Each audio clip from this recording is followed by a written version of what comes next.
Welcome to A Connection is a Connection, the show where we take a break from business talk and dive into the personal side of things. Today, we're sitting down with Mark Jeffrey to uncover the quirks and passions that may make them tick. Let's have some fun and get to know them like never before. First, give a warm welcome to our guest, Mark Jeffrey. Woohoo! We are here to keep it light and fun, so let's jump into some questions. But first, Mark, can you please give us a brief introduction about yourself? Sure, I'd be happy to. My name is Mark Jeffrey. Right now, my title is Project Manager for Star Worldwide Networks, which is the podcasting network side of Pratt Marketing Agency here in Scottsdale. So my dad was on radio and TV when I was growing up. He was most known for being the sportscaster on Channel 3 here in Phoenix up until the mid-'80s when he retired. I got into radio in 1982, and I worked full-time for 40 plus years. I was on the radio every morning in Phoenix. Primarily, my job was an airborne traffic reporter. I flew in helicopters and then airplanes and would do traffic reports on altogether about 15 different radio stations here in the Phoenix area. Along the way, iHeartRadio bought the radio station I was working for, so they expanded my role where I was in charge of traffic operations for the Southwest region for iHeart. I had about 120 stations I was responsible for, about 80 different employees, reporters, and anchors and those sorts of things. Wow. About 2 years ago, I'd done a lot and I got a lot of white on my chin, and I decided, I'm going to take some time, spend some more time with my wife Jackie, and give back, because I was in a position, since I trained so many people to be on the radio, I wanted to continue that passion.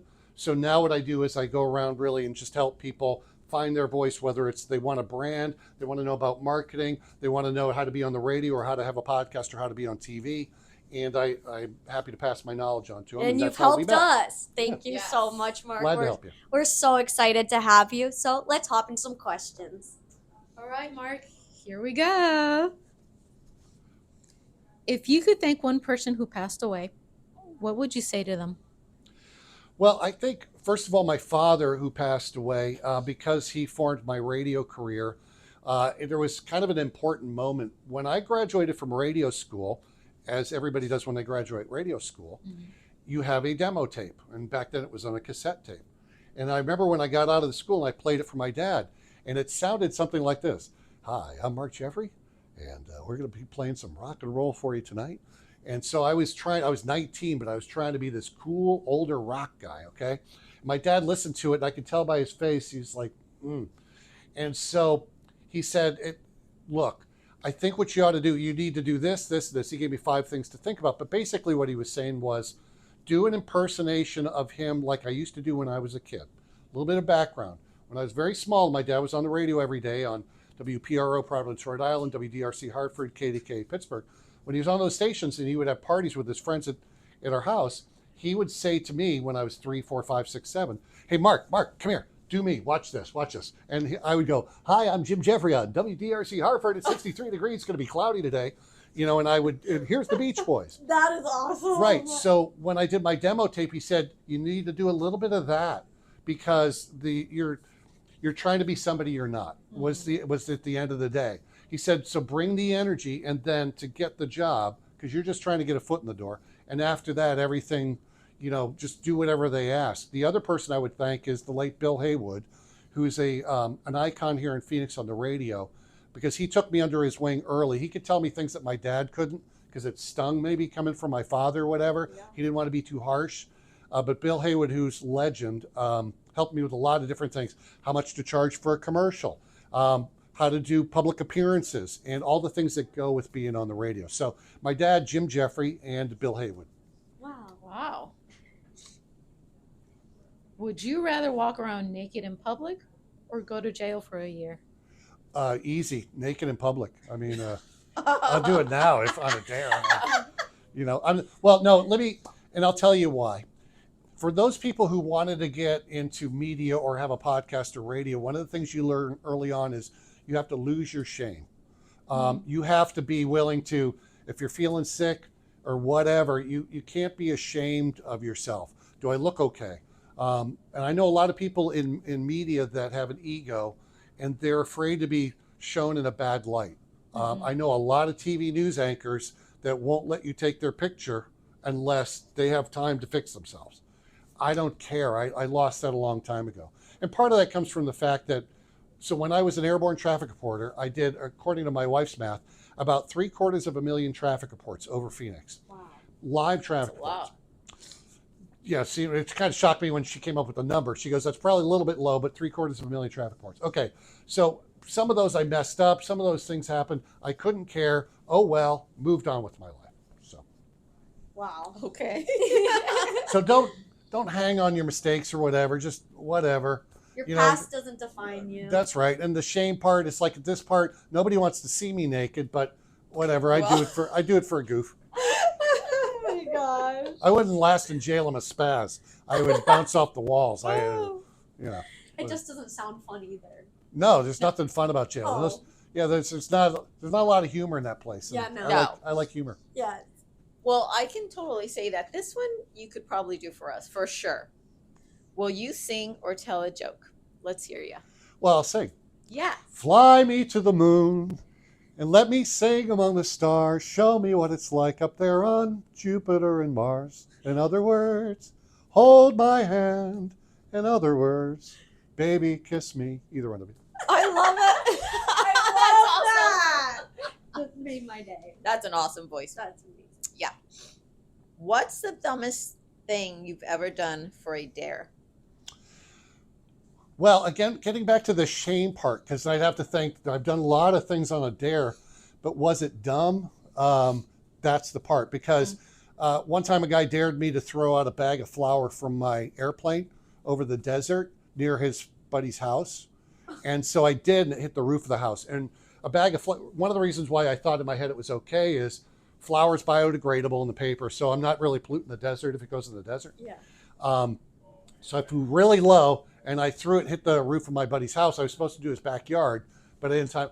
So that was on a dare. I can't say that that I would do it again, probably. It does violate a couple FAA rules, but statute of limitations years ago. So, but I've done all kinds of crazy things on dares that, but I will back up and say when I was a kid, I wasn't that dare person. I'm a Virgo male. If anybody follows what, being a Virgo means, and especially a Virgo male, which means I'm a little bit more analytical. My wife calls me Mr. Spock, the way I look at things. And so when my friends would want to do dumb things when I was a kid, I would find 5 reasons why this isn't a good idea, you guys. Here's 5 reasons why it's not going to come But out. now, if they. But now, Yeah. what the heck? The tables have turned.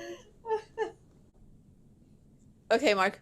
What's a moment in your life when you realized you were stronger than you thought? Well, it would be when I was going through a divorce, my not first divorce, but I was divorced in 1995. And one of the consequences was, so I was in a traffic plane every day, and I would take off out of Scottsdale Air Park. And as I took off to get to altitude, as they say, because I flew at a mile high, I was mile high mark, and I flew at about 5,500 feet. Well, as I was climbing to altitude, I literally had to pass over my house. I had been forced to move out of my house. The problem was that the next gentleman, a week after the breakup happened, to move in with my wife and kids, was his truck was there every day. So as I would take off just before 6 a.m. every morning, I would see his truck, and my thoughts, I had all kinds of crazy thoughts about this isn't fair and all these other things. Yeah. But I was on a radio show. I was on several shows, but one of them was kind of a goofy morning show. It was one of those morning zoos, and I had to be like this, and no matter how I felt, I had to sound like I was having a blast. Well, that taught me that I had the strength to kind of put those problems aside, be a professional, like, I knew I had to be, and like I was expected to be, and be that person anyway, And go on Yes. with the and show. go on with the show. Yeah. No matter what I thought about not having fun or anything else. So I would say that's kind of when I realized that no matter what I was faced with, I could keep doing my job. That's Sure. amazing. Well, Mark, we have a special question that we ask each one of our guests. Sure. What are you doing for God? Well, one of the things I'm doing with God is I became passionate about podcasting a while ago. And one of the first things I did was I did a search in the Bible of all the relationships and all the comments in the Bible having to do with money. Because I was raised as a Roman Catholic. I went to Catholic school. And since then, I've kind of broadened my view of the world, because there's some people, I was told growing up that you're not supposed to be rich. You're not supposed to, financial success, the more you have, and there's some mixed messages. So I did a deep dive into the relationship and where it says in the Bible, and I talked to a couple of ministers and I know some preachers, a couple of priests, talked to them. So I've developed, I have a bunch of sayings that I pulled out of the Bible that have to do with money and the relationship with the Lord. And so I'm starting a podcast with a buddy of mine who is a Presbyterian minister. And that's going to be the focus of the show, the relationship between religion and money. And that's not always a bad thing, because you'll run into some folks who say, we're supposed to be poor. You're supposed to, whatever you get, and I don't necessarily believe that. I believe success can breed success and you can help more people. So that's what I've been, one of my focuses. That's amazing. Well, we'll have to stay tuned for that podcast, Mark. Okay, if you had to eat one weird food combination for the rest of your life, what would it be? Well, you say that as if it's supposed to be food I don't like. Like weird food. It could be like something like not normal. Like scorpion. I would eat scorpion. See, again, it goes back to the dare thing. Being a radio goofball, I've done all kinds of crazy things. And so I've eaten scorpions, I've eaten snake, I've eaten all kinds of things. But what you might not know is I can't handle avocados. Really? I will scrape the guacamole or avocado. If it's there, I won't eat it. Wow. It's good for you. It's so good for you. So to me, avocados or guacamole is a weird food, Okay. and I won't eat it because it reminds me, little green peas? Yeah. The inside of a green pea, to me, that's what guacamole tastes like, and I never liked that. So to me, guacamole is a weird food. I'll eat it if I can't get it all off the food that they serve me, and they go, because you go to a restaurant, and it's like, what's with all the guacamole? And I scrape off as much as I can. Oh my god. Now, did you just not like that even as a kid, or? Yeah, I've never liked guacamole, which is odd because my wife is Mexican. So when we got together, that was one of the things I said, hey, look, babe, we can get along in a lot of different areas, but if you're going to give me guacamole, you need to put it on the side. Don't automatically add it in because I won't eat it. No matter how much I love you, so interesting. I'm not eating the guacamole. It's like one of my favorites. Love it. All right, guys, don't mind the noise over here because Rob is over here too. Yeah. So, well, you're going to hear noise in the background, and that's because we're at the Star Worldwide Network Studios, which is part of Pratt Marketing Agency. And to my right, off camera that you can't see, is Rob Trigg, who's kind of the director of the place. And he's installing some new televisions because we're upgrading a lot of our sets. And over here behind me, where the lights are off, is one of our new smaller podcast sets. So there's always work going on. We're always trying to get better and give our customers a better experience. And it is such So a great experience. you're going to hear some noise in the background. So Oh, excuse our construction noise. Okay. If you could have dinner with someone in history, who would it be? Well, I'd probably say George Washington because I'm a big fan of history, that kind of history. Mm-hmm. And the fact that at a time when we were run by England, the decisions he had to make, he lost a lot of friends because of the decision he had to make. He knew once you decide, you sign that thing going, I'm with you guys, we're going to rebel against England, knowing that he's going to get hung. They can hang him for treason. So I'd like to talk to him about some of the things that went into that. Also, second, it'd be Marcus Aurelius, who's a Roman who taught Stoicism. So, because I study Stoicism, which is it's a rather large topic, but it's how to handle day-to-day issues. You don't get too up, you don't get too down. Mm-hmm. You look at everything as perspective. Some people go, oh, with everything that's happening in the world today, it's like, well, you've got food, right? You've got a roof over your head. In my mind, one of the tricks I've done for years and years is I back up 100 years. If I think I'm having a hard time, I back up 100 years and think, gosh, those people had it a lot harder and I'm complaining. So the problems we complain about are all about our perspective. Mm-hmm. So that's why I would say George Washington, because he had a whole different set of problems that he would look at the life I'm leading now and you go, This is what boy, you call a problem. you're complaining? What are you Yeah. complaining Yeah. about? So probably Exactly. good old George and then Marcus Aurelius. Interesting. Mark, what's the most embarrassing thing you did as a kid that your family still teases you about to today? Okay, so when I was 15, And so my dad was a radio and TV guy, which meant we moved around a lot when I was a kid. I went to a lot of different schools in a lot of different states. So when we were in Pittsburgh and I was 15, we were moving. My dad got a job in Louisville, Kentucky to be on the radio there and do some TV hits. Anyway, so my dad moved ahead of us. My mom had the whole house packed and our house was empty, but we were staying in an apartment for a couple of days. My mom agreed to let my brother and I, my older brother, he's 16, I was 15 at the time. She said, you guys can have a party. And my mom went to visit friends because we're moving away. So I had my whole house empty. We had about 200 of our high school friends over with kegs. Oh no. And the kegs arrived at 4 p.m. And I'd never really drank much beer before. So I started drinking beer. By 5 o'clock, I was passed out on our front yard. I missed the entire party. Oh, shoot. The party that I put together with all my best friends to wish me good luck, Mark, and all that. Oh no. So I was literally passed out on the grass, and all of our guests would, I'm told, pass and go, hi, Mark, hi, Mark, hi, Mark, bye, Mark, on their way out. Because I spent, so my family reminds me of that. But because of that, I never really drank heavy ever after that because of that feeling. It's like, oh my gosh, it was a good lesson. It was a good lesson. good I was 15, shouldn't have been doing it, and Yeah. so my parents, my family reminds me of that time. Going, yeah, Mark's a lightweight. We got pictures. We live and we learn, Mark. That's right. If you could change one thing about the world, what would it be? Going back to perspective, I think if people had a perspective on where they are in life, and all the things that we're blessed with.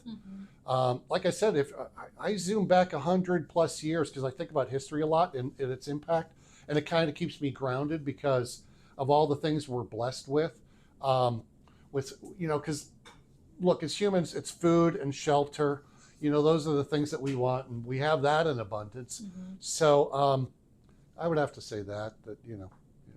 That's amazing.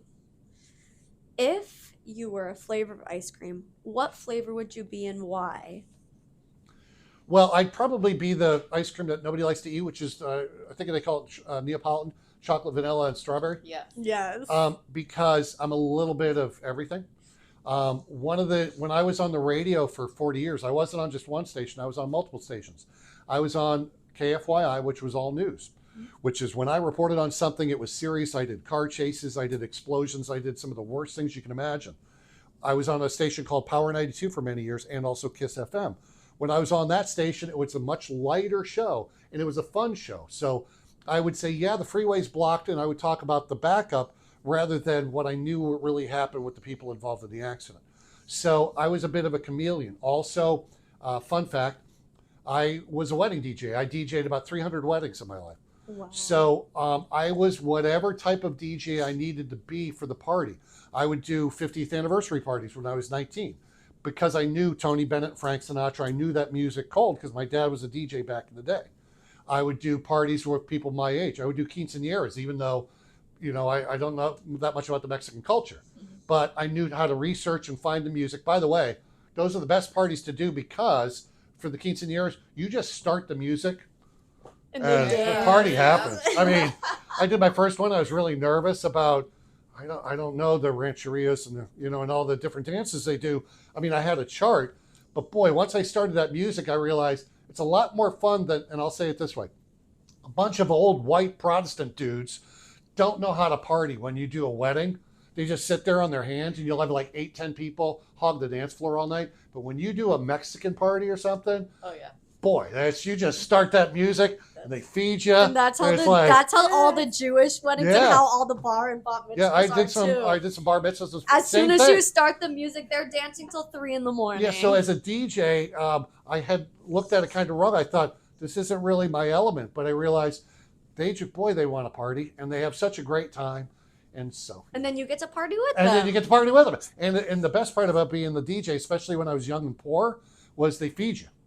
And because I'm there at the end of the night when the lights come back on and I'm cleaning up and all the guests have left and it's just me with all the staff that's cleaning up the food, what they would always do is like, hey, we have like 4 steaks left over that are cooked. So I would eat for the next week on the leftovers from the party. That's amazing. Oh my gosh. Survival as a young broke kid. You have to survive somehow. That's right. Well, awesome. Thank you so much, Mark. That was all of our questions for today. Mark, we love your stories. They're awesome.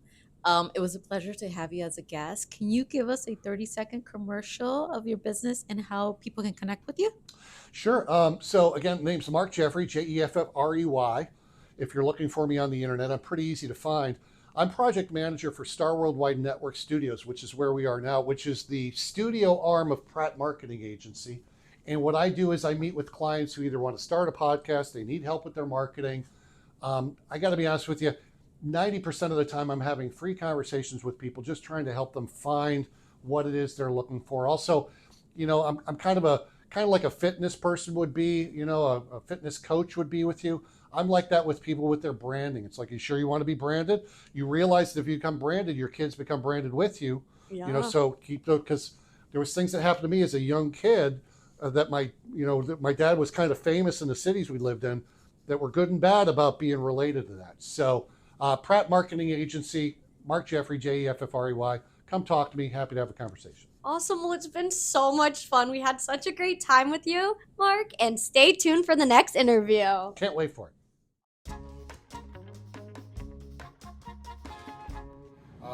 And I worked full time for 40 plus years. I was on the radio every